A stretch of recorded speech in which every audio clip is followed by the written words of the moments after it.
So hello everyone, welcome back to new video. तो दोस्तों, आज मैं आपको उत्तराखंड के बारे में पूरी जानकारी देने वाला हूं और यहां पर पॉइंट टू पॉइंट इन्फॉर्मेशन रहेगी जो आपके एग्ज़ाम के पॉइंट ऑफ व्यू से काफ़ी ज़्यादा इंपॉर्टेंट आप लोगों के लिए रहने वाला है।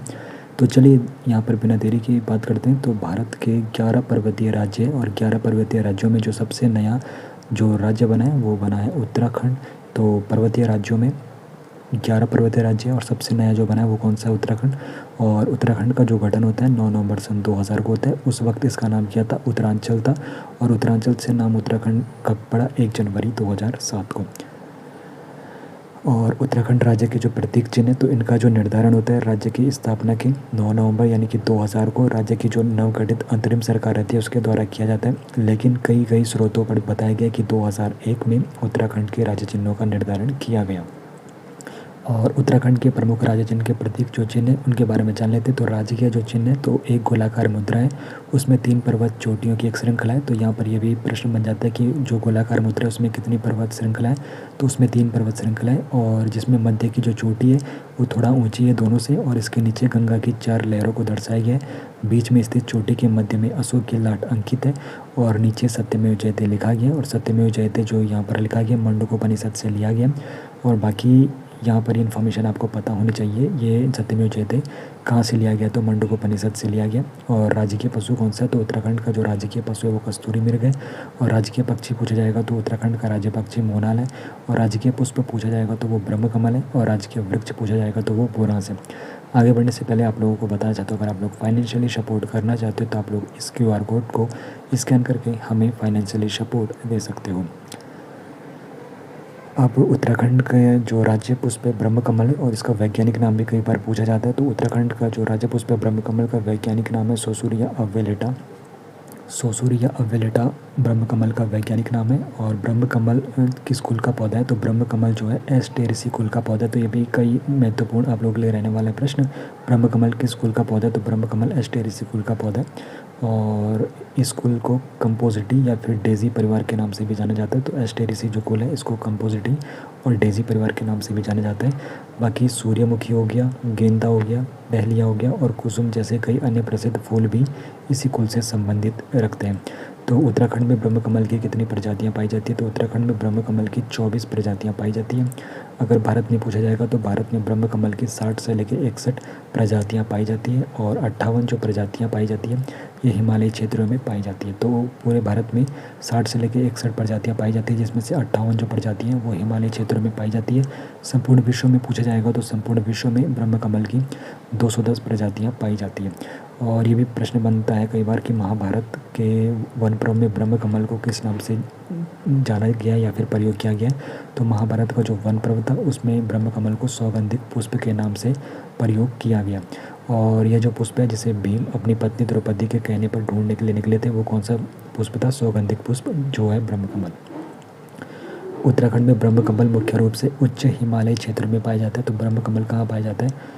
उच्च हिमालय क्षेत्रों में। और इसकी जो ऊंचाई है जहाँ पर ये पाया जाता है 3000 से 5000 मीटर तक की ऊंचाई पर ये पुष्प पाया जाता है। यह तापमान जहाँ कम रहता है वहाँ पर खिलता है। और विशेष रूप से ये बुग्याल यानी कि अल्पाइन घास के जो मैदान होते हैं वहाँ पर उगता है। जहाँ वृक्ष रेखा समाप्त हो जाती है वहाँ पर ये पुष्प उगता है।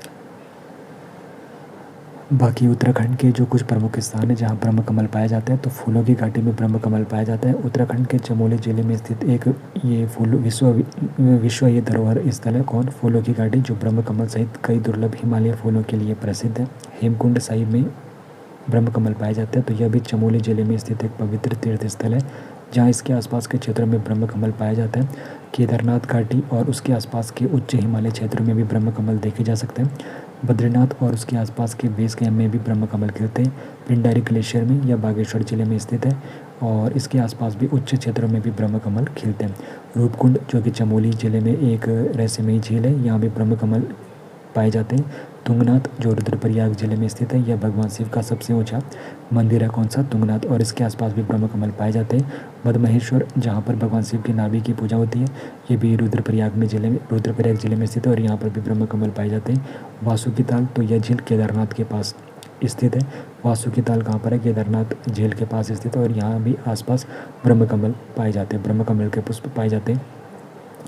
गंगोत्री घाटी उत्तरकाशी जिले में गंगोत्री के उच्च हिमालय क्षेत्रों में भी ब्रह्म कमल पाए जाते हैं, और चिपला, ब्रजगंगा, यहाँ पर भी ब्रह्म कमल पाया जाता है।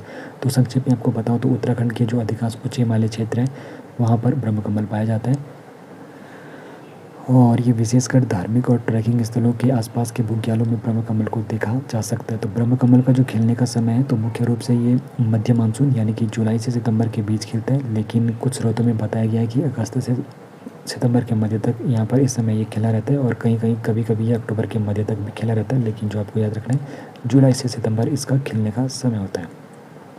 उत्तराखंड में ब्रह्म कमल को स्थानीय भाषा में कई नामों से जाना जाता है, जो मुख्य है कौल पदम है।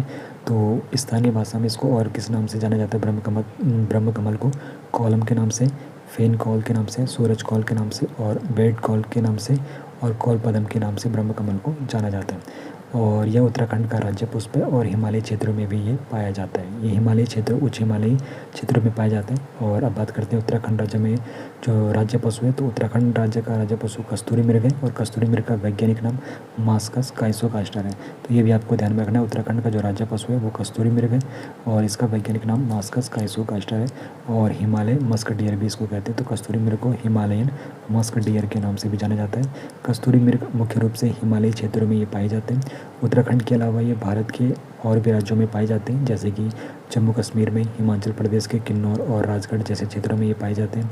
सिक्किम और अरुणाचल प्रदेश में भी कस्तूरी मृग पाया जाता है।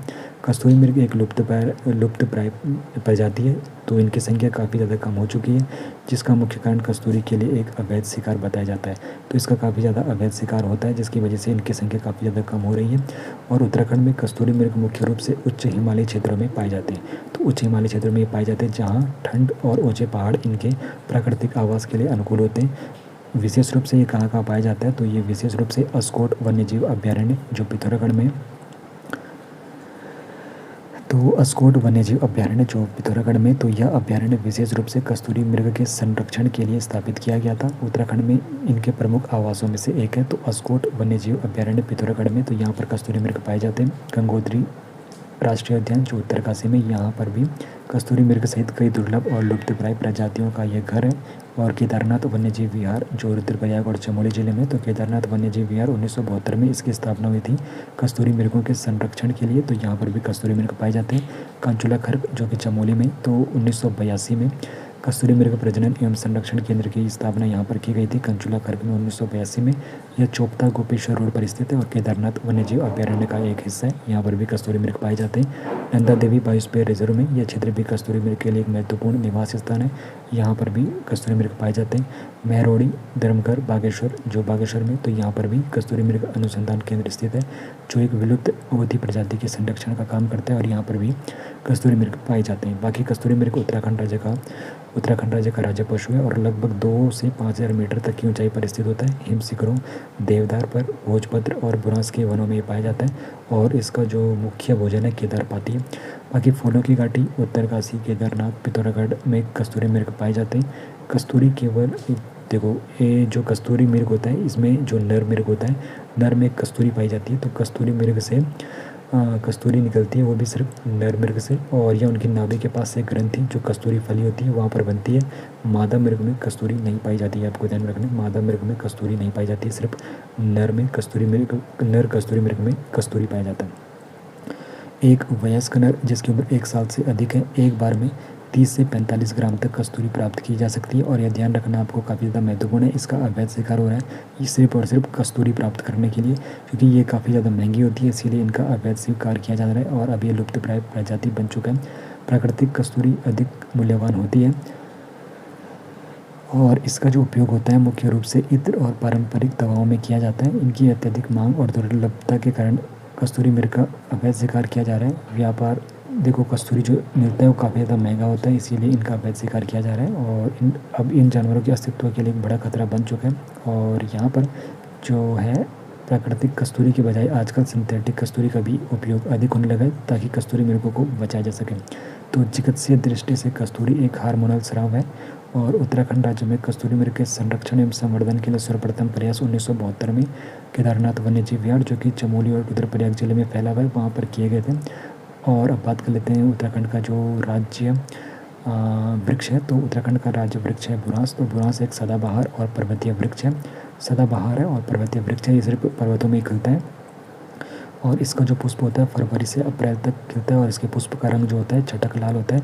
लेकिन जैसे जैसे ऊंचाई बढ़ती है 11,000 से अधिक अगर फीट की ऊंचाई पर ये पौधा पाया जा रहा है तो इसके फूलों का रंग सफ़ेद हो जाता है। तो अब बात करते हैं उत्तराखंड के प्रथम राज्यपाल के बारे में। तो उत्तराखंड के जो प्रथम राज्यपाल थे श्री सुरजीत सिंह बरनाला जी थे और इनका जो कार्यकाल था 9 नवंबर 2000 से लेकर 7 जनवरी 2003 तक वो इस पद पर रहे, उत्तराखंड के राज्यपाल के पद पे।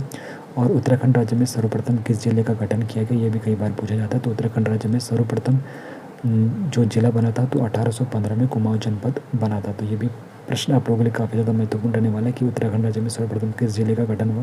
देखो उत्तराखंड राज्य तो 9 नवंबर 2000 को बनता है, लेकिन राज्य देखो जब अलग राज्य बना तो वो तो अलग बात है, लेकिन उत्तर प्रदेश में जब तक ये था क्योंकि ये एक प्रांत में था, ब्रिटिश अधीन था, तो वहाँ पर 1815 में कुमाऊं जनपद का गठन होता है। भारतीय संविधान के भाग 6 में राज्यों से संबंधित प्रावधान है और इसके जो अनुच्छेद 153 से 167 तक तो राज्यपाल की यहाँ पर भूमिका और शक्तियों से संबंधित जानकारी देते हैं, तो ये आपको पता होना चाहिए। देखो राज्यपाल की जो शक्तियाँ निहित होती है अनुच्छेद 153 से 167 तक यहाँ पर बताया गया है। तो यहाँ पर कुछ जो मुख्य अनुच्छेद है वो आप लोगों को जान लेने चाहिए। तो अनुच्छेद 153 में क्या कहा गया कि प्रत्येक राज्य के लिए एक राज्यपाल होगा। ये किस में बताया गया? अनुच्छेद 153 में बताया गया कि प्रत्येक राज्य में एक राज्यपाल होगा। हालांकि एक ही व्यक्ति को 2 या फिर अधिक राज्यों के लिए राज्यपाल भी नियुक्त किया जा सकता है। अनुच्छेद 154 में बताया गया कि राज्य की जो कार्यपालिका की शक्ति है वो राज्यपाल में निहित होगी। जो राज्य की कार्यपालिका शक्ति है वो राज्यपाल में निहित होगी, ये अनुच्छेद 154 में बताया गया है। 153 में बताया गया है कि प्रत्येक राज्य के लिए एक राज्यपाल होगा। और अनुच्छेद 155 में क्या बताया गया है कि राज्यपाल की नियुक्ति से संबंधित यहाँ पे राष्ट्रपति द्वारा की जाती है। तो अनुच्छेद 155 में क्या बताया गया? तो राज्यपाल की जो नियुक्ति है वो राष्ट्रपति के द्वारा की जाती है। और अनुच्छेद 156 में राज्यपाल की पदावधि से संबंधित है। तो अनुच्छेद 156 राज्यपाल की पदावधि से संबंधित है। और 157 और 58 राज्यपाल के रूप में नियुक्ति के लिए योग्यता और पद की शर्तों का वर्णन करते हैं। 157 और 58 राज्यपाल की नियुक्ति के लिए योग्यता और पद का शर्तों का निर्धारण करते हैं। तो इस प्रकार राज्यपाल की जो व्यवस्था का मुख्य रूप है अनुच्छेद 153 से 167 तक के अनुच्छेदों में ये जानकारी दी गई है। और भारतीय संविधान के अनुच्छेद 155 के अनुसार राज्य के राज्यपाल को भारत का राष्ट्रपति अपने हस्ताक्षर और मुद्रा सहित अधिपत्र द्वारा नियुक्त करता है। और राज्यपाल राष्ट्रपति के प्रसाद पर्यंत पद धारण करता है, जिसका अर्थ है कि वे राष्ट्रपति की इच्छानुसार पद पर बने रहते हैं और राष्ट्रपति द्वारा किसी भी समय हटाए जा सकते हैं।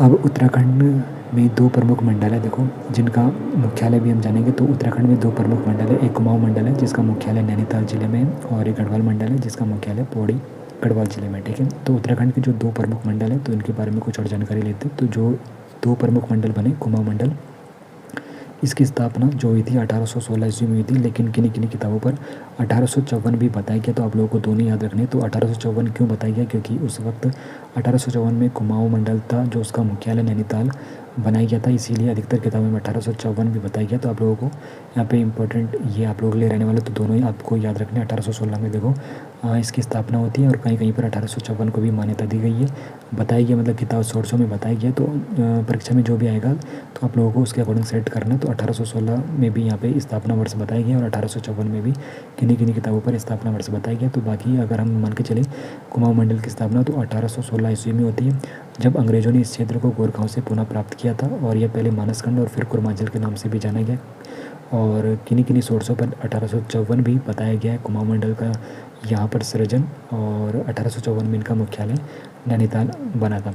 तो गढ़वाल मंडल का जो गठन होता है 1969 में होता है और इसका जो मुख्यालय वो पौड़ी गढ़वाल में। ठीक है, ये आपको पता होना चाहिए। बाकी 2025 के अनुसार मैं आपको विस्तार से बताता हूँ।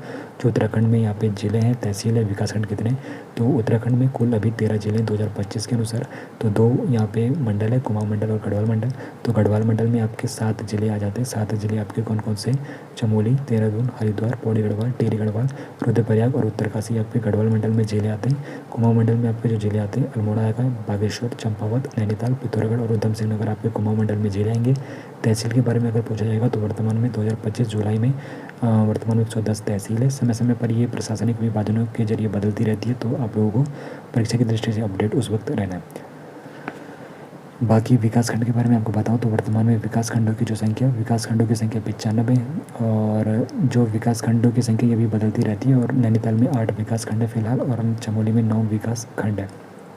नैनीताल में 8 और चमोली में 9 विकासखंड है। उप तहसील के बारे में आपको बताऊँ तो वर्तमान में जो उप तहसीलों की संख्या 18 है, लेकिन ये भी समय समय पर बदलती रहती है, तो ये भी आप लोगों को परीक्षा जब आपकी होगी तो उस वक्त आपको अपडेट रहना है। बाकी उत्तराखंड का जो गठन होता है 9 नवंबर 2000 को होता है। उत्तर प्रदेश से अलग होकर ये एक नया राज्य बन जाता है और इसमें 13 जिले शामिल होते हैं और तब से इन जिलों की संख्या में कोई भी बदलाव देखने को नहीं मिला है। और इन जिलों को 2 मंडलों में बांटा गया था, कुमाऊं मंडल और गढ़वाल मंडल। तो ये भी मैंने आपको बता दिया, गठन कब हुआ था, इनका मुख्यालय कहाँ, ये भी मैंने आपको बता दिया। तो चलो एक संक्षिप्त रूप में देख लेते हैं जो उत्तराखंड के जिले थे इनका गठन कब होता है। तो सबसे पहले गढ़वाल मंडल के जिलों के बारे में जानेंगे। तो गढ़वाल मंडल में 7 जिले, तो पहले इनके बारे में जानते हैं। तो सबसे पहला जो जिला है देहरादून, तो देहरादून का जो गठन होता है 1817 में होता है, ये आपको ध्यान में रखना है। 1817 में देखो देहरादून जिले का गठन होता है। और स्वतंत्र रूप में बात करूँ तो स्वतंत्र रूप में 1871 में ये एक स्वतंत्र जिला बन जाता है। गठन इसका 1817 में होता है, स्वतंत्र जिला ये बनता है 1871 में। तो यह गढ़वाल क्षेत्र का हिस्सा था और 1815 तक लगभग 2 दशकों तक गोरखाओं के कब्जे में ही रहा था।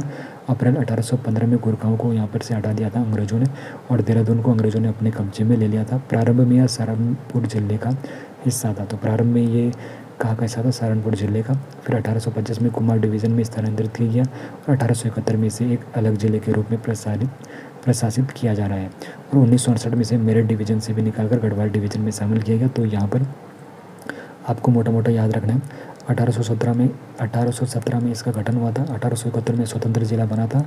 और फिर देखो सहारनपुर जिले के अंतर्गत भी ये जाता है, फिर ये मेरठ डिवीज़न में जाता है, फिर ये गढ़वाल डिवीज़न में भी आता है। तो काफ़ी लंबा इसका इतिहास है, लेकिन मुख्य तौर पर आपको गठन का याद रखना है। 1817 में गठन हुआ था, 1871 में ये स्वतंत्र जिला बन गया था। अगला जो जिला है गढ़वाल मंडल का वो है पौड़ी गढ़वाल। तो पौड़ी गढ़वाल जो जिला है तो इसका गठन होता है 1840 में। तो आपको ये ध्यान रखना है पौड़ी गढ़वाल जो जिला है आपका 1840 में इसका गठन होता है। और ब्रिटिश गढ़वाल का एक महत्वपूर्ण हिस्सा रहा। अंग्रेजों द्वारा 1815 में गोरखा शासन का अंत करने के बाद ब्रिटिश गढ़वाल और कुमाऊं दोनों को मिलाकर कुमाऊं प्रोविंस नाम की कमिश्नरी बनाई गई थी, जिसमें पौड़ी एक महत्वपूर्ण प्रशासनिक इकाई थी। तो इसका गठन कब होता है 1840 में। 1840 में पौड़ी गढ़वाल, ठीक है। 1839 तक क्या था, एक उत्तराखंड में बात करूँ तो एक टिहरी रियासत थी, एक आपका कुमाऊं कमिश्नरी थी। और फिर 1840 में पौड़ी गढ़वाल यहाँ पर इसका गठन हो जाता है। तो 1947 से पहले यहाँ पर ये तीनों चल रही थी। और बाकी जो देहरादून था जिसका गठन 1817 में हुआ था वो सहारनपुर में जा रहा था, कभी मेरठ डिवीज़न में जा रहा था, कभी वो गढ़वाल मंडल में आ रहा था। इस प्रकार वहाँ पर हो रहा था। तो मोटे तौर पर आपको याद रखना है 1817 में देहरादून का गठन हुआ था और 1840 में पौड़ी गढ़वाल का गठन हुआ था। उसके बाद टिहरी गढ़वाल जो रियासत थी, तो टिहरी गढ़वाल का गठन होता है 1949 में और उत्तर प्रदेश का ये 50वां जिला बनता है। तो 1949 में टिहरी गढ़वाल का गठन होता है। 1 अगस्त 1949 को ये उत्तर प्रदेश का 50वां जिला बन जाता है, ये भी आपको ध्यान रखना है। तो प्राचीन काल से ही ऋषियों की तपस्थली यहाँ पर टिहरी गढ़वाल रहा है। 1815 में अंग्रेजों और गोरखाओं के बीच युद्ध के बाद टिहरी रियासत का गठन हुआ था। सूरदर्शन शाह ने टिहरी गढ़वाल ये बनाई थी और 1 अगस्त 1949 को टिहरी रियासत का भारतीय संघ में विलय हो गया था और इसे उत्तर प्रदेश का जिला बना दिया गया था। और उत्तरकाशी का जो गठन होता है, तो उत्तरकाशी का जो गठन है 24 फरवरी 1960। देखो 3 जिले सबसे बड़े क्षेत्रफल की दृष्टि से, उत्तरकाशी, चमोली और पिथौरागढ़। तो इन तीनों जिलों का गठन एक ही साथ होता है 24 फरवरी 1960। 1960 में 3 जिले बने थे आपके, उत्तरकाशी, चमोली और पिथौरागढ़। तो ये आपको ध्यान में रखना है 24 फरवरी 1960 को बने थे। और टिहरी गढ़वाल जिले से एक हिस्से को अलग करके ये बनाया गया था। ये अपना धार्मिक महत्व और गंगोत्री व यमुनोत्री धामों के लिए जाना जाता है। और चमोली जिला जो क्षेत्रफल की दृष्टि से सबसे अधिक है, इसका क्षेत्रफल, इसका भी गठन 24 फरवरी 1960 को होता है और यह पौड़ी गढ़वाल जिले से अलग होता है। फिर ये एक नया जिला बनता है और अपने प्राकृतिक सौंदर्य, फूलों की घाटी और बद्रीनाथ धाम के लिए प्रसिद्ध है। और रुद्रप्रयाग जो जिला है, तो रुद्रप्रयाग का जो गठन होता है 18 सितंबर 1997 को होता है। देखो 1997 में 3 जिले बनते हैं, रुद्रप्रयाग, बागेश्वर और चंपावत। और देखो 1960 में भी 3 जिले बनते हैं, 1997 में भी 3 जिले बनते हैं, ये आपको पता होना चाहिए। 1960 में जिनका क्षेत्रफल सबसे अधिक है, तो सबसे क्षेत्रफल किनका अधिक है 1960 में, आपका उत्तरकाशी आ गया जो टिहरी से अलग हुआ था, आपका चमोली आ गया जो पौड़ी से अलग हुआ था, और आपका पिथौरागढ़ आ गया जो किससे अलग हुआ था, ये अलग हुआ था अल्मोड़ा से, ये आपको पता होना चाहिए। और 1997 में भी 3 जिले बने थे, आपके 3 जिले बने थे 1997 में। रुद्रप्रयाग बना था, आपका बागेश्वर बना था और आपका चंपावत बना था। रुद्रप्रयाग का जो गठन होता है 18 सितंबर 1997 को रुद्रप्रयाग का गठन होता है। बाकी टिहरी, पौड़ी और चमोली जिलों के कुछ हिस्सों को मिलाकर ये बनाया गया था और केदारनाथ धाम के लिए जाना जाता है। हरिद्वार का जो गठन हुआ था ये 28 दिसंबर 1988 को हुआ था। तो 1904 तक रुड़की तहसील का हिस्सा था जो सहारनपुर जिले में था। 1988 में इसे एक अलग जिले के रूप में गठित किया गया 28 दिसंबर 1988 को, और 9 नवंबर 2000 को उत्तराखंड के निर्माण के बाद ये गढ़वाल मंडल का हिस्सा बन गया। ठीक है, अब बात करते हैं कुमाऊं मंडल के जिलों के बारे में। तो कुमाऊं मंडल के जो जिले हैं, तो कुमाऊं मंडल में अल्मोड़ा जिले का जो गठन होता है 1891 में होता है। अल्मोड़ा कुमाऊं क्षेत्र का एक महत्वपूर्ण ऐतिहासिक और सांस्कृतिक केंद्र रहा है। यह चंद राजवंश की राजधानी भी रहा है और ब्रिटिश काल में इसे प्रमुख प्रशासनिक केंद्र के रूप में भी विकसित किया गया। तो इसका जो गठन होता है अल्मोड़ा का 1891 में होता है। इसके साथ नैनीताल का भी गठन होता है। नैनीताल का गठन 1891 में होता है और ब्रिटिश राज के दौरान नैनीताल को एक ज़िले के रूप में स्थापित किया गया 1891 में, और ये भी काफ़ी ज़्यादा फेमस है। और बाकी पिथौरागढ़ के बारे में मैंने आपको बता दिया है। 24 फरवरी 1960 को जब 3 ज़िले बने थे सबसे बड़ा जिनका क्षेत्रफल है, तो उनमें पिथौरागढ़ भी शामिल है। तो 24 फरवरी 1960 को पिथौरागढ़ बना था। और पिथौरागढ़ किससे अलग हुआ था? तो अल्मोड़ा ज़िले से अलग होकर पिथौरागढ़ बना था। बाकी बागेश्वर के बारे में मैंने आपको बता दिया। 1997 में 3 ज़िले बने थे, रुद्रप्रयाग, बागेश्वर और चंपावत। तो बागेश्वर 18 सितंबर 1997 को बना था और यह भी अल्मोड़ा ज़िले से अलग होकर बनाया गया था। और फिर चंपावत ज़िला तो पिथौरागढ़ से अलग होकर यहाँ पे चंपावत ज़िला बना था। तो पिथौरागढ़ से अलग होकर चंपावत बना था। ये 15 सितंबर 1997, यानी कि मोटा मोटा आपको याद रखना है 1997 में चंपावत, बागेश्वर और रुद्रप्रयाग ज़िले बने थे। और उधम सिंह नगर जो आपका है ये 1995 में बना था। 26 दिसंबर 1995 को ये ज़िला बना था और ये तराई क्षेत्र स्थित एक कृषि प्रधान जिला है। तो इस प्रकार आप लोगों ने आप काफ़ी अच्छे से याद कर लिया ये आपके जो 13 ज़िले किस प्रकार इनका गठन हुआ है। तो देखो एक बार मैं आपको फिर से बता देता हूँ। देखो क्या होता है कि जब 1815 में अंग्रेज़ जो होते हैं वो गोरखाओं को हरा देते हैं। तो 1815 में क्या होता है, एक आपकी टिहरी रियासत रहती है, एक आपकी कुमाऊं कमिश्नरी रहती है, तो ये चलती है। फिर 1840 में क्या होता है, 1840 में आपका पौड़ी गढ़वाल ज़िला बन जाता है। 1840 में पौड़ी गढ़वाल ज़िला बनता है। फिर आपका 1891 में 2 ज़िले बन जाते हैं। 1891 में आपके अल्मोड़ा बनता है और आपका एक नैनीताल ज़िला बन जाता है। ठीक है, कुमाऊं कमिश्नरी से, हाँ, कुमाऊं कमिश्नरी में अल्मोड़ा ज़िला और आपका ये नैनीताल ज़िला बन जाता है। तो हम यहाँ तक आ गए थे 1891। उसके बाद हम जाएंगे सीधे 1949 में। ठीक है, हमने, हाँ, देहरादून तो हम भूल ही गए। देखो 1815 में क्या था, 1815 में क्या हुआ था, अंग्रेज़ों ने गोरखाओं को हरा दिया था। फिर उसमें एक टिहरी रियासत बनी थी, फिर एक कुमाऊं कमिश्नरी बनी थी। ठीक है, उसके बाद क्या होता है, देहरादून का गठन होता है 1817 में। तो देहरादून को शुरू में क्या करते हैं, ये कभी ये सहारनपुर में डाल देते हैं, कभी ये फिर मेरठ मंडल में लाते हैं। और फिर आज़ादी के बाद इसको, देखो जब ये स्वतंत्र जिला बन जाता है 1871 में, तो फिर आज़ादी के बाद इसको यहाँ पर आ जाता है, मतलब गढ़वाल डिवीज़न में आ जाता है। तो उसके बाद आपको याद रखना है कि गठन 1817 में हुआ था और 1871 में स्वतंत्र जिला बन गया था कौन, देहरादून। उसके बाद 1839 में क्या होता है, 1839 में हुआ क्या था आपका, 1839 में नहीं, 1840 में आपका पौड़ी गढ़वाल ज़िले का गठन हो गया था। उसके बाद आपका 1891 में देखो अल्मोड़ा और नैनीताल बना था। आपका अल्मोड़ा और नैनीताल जो ज़िला बना था वो आपका 1891 में बन गया था। 1891 में अल्मोड़ा और नैनीताल बना था। उसके बाद आपका 1949 में क्या हुआ था, 1949 में आपका टिहरी रियासत थी जो, वो अब उत्तर प्रदेश राज्य का हिस्सा बन जाती, 50वां जिला बन जाता उत्तर प्रदेश का 1 अगस्त 1949 को। उसके बाद 1960 में क्या होता है, 1960 में आपके 3 और ज़िले बनते हैं जिनका क्षेत्रफल सबसे अधिक है। उत्तरकाशी जो टिहरी से लगा हुआ आपका, और कौन सा बना आपका, बना था चमोली बना था जो पौड़ी गढ़वाल से अलग हुआ था 1960 में। 24 फरवरी 1960 को बने थे। और पिथौरागढ़ आपका अल्मोड़ा से अलग हुआ था, तो ये 1960 में बने थे। 1960 के बाद आपका फिर 1995 में उधम सिंह नगर बना था, नहीं 1988 में अभी हरिद्वार बना था। 1988 में आपका 28 दिसंबर 1988 को आपका हरिद्वार बना था। फिर 1995 में आपका उधम सिंह नगर बना था। 26 दिसंबर 1995 को उधम सिंह नगर बना था। उसके बाद फिर आपका 1997 में 3 और ज़िले बने थे। 3 और ज़िले कौन से बने थे, जिनकी जनसंख्या ज़्यादा नहीं है, तो ये बागेश्वर है और ये रुद्रप्रयाग है और ये चंपावत है। तो ये 1997 में बने थे। तो इस प्रकार आप लोगों ने अच्छे से देख लिए अपने 13 जिला, इनके गठन के बारे में भी आप लोगों ने अच्छे से विस्तार से जान लिया। बाकी मिलते हैं आपसे नेक्स्ट वीडियो में।